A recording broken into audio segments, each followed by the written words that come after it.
কিছু কিছু মানুষ আছে যারা একটু কিছু হলেই এতটা পরিমাণ টেনশন করে বা এতটা পরিমাণ চিন্তা করে যা নিজের ক্ষতি করে, নিজে অসুস্থ হয়ে যায়। এই সব মানুষের জন্য পৃথিবীটা অনেক কঠিন। সকল কাজে সকল বিষয়ে ইন্টারফেয়ার করতে নাই, সব বিষয় নিয়ে চিন্তা করতে নেই। কিছু কিছু সিদ্ধান্ত আল্লাহর উপরও ছাড়তে হয়। সব কিছু নিয়ে চিন্তা করে মানুষ সামনের দিকে আগাতে পারবে না। তাই যতটুকু আপনার প্রয়োজন ঠিক ততটুকু নিয়ে চিন্তা করেন। যখন সবগুলো বিষয় নিয়ে চিন্তা করতে যাবেন তখন আপনি নিজেই অসুস্থ হয়ে যাবেন। আর যখন নিজে অসুস্থ হয়ে যাবেন তখন আপনার পাশে আপনি কাউকেই পাবেন না।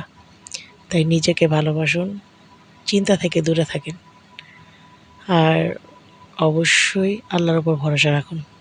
যদি আল্লাহর উপর ভরসা থাকে তাহলে আপনাকে কিচ্ছু নিয়ে চিন্তা করতে হবে না। আপনার জন্য যা উত্তম আল্লাহ অবশ্যই করবেন।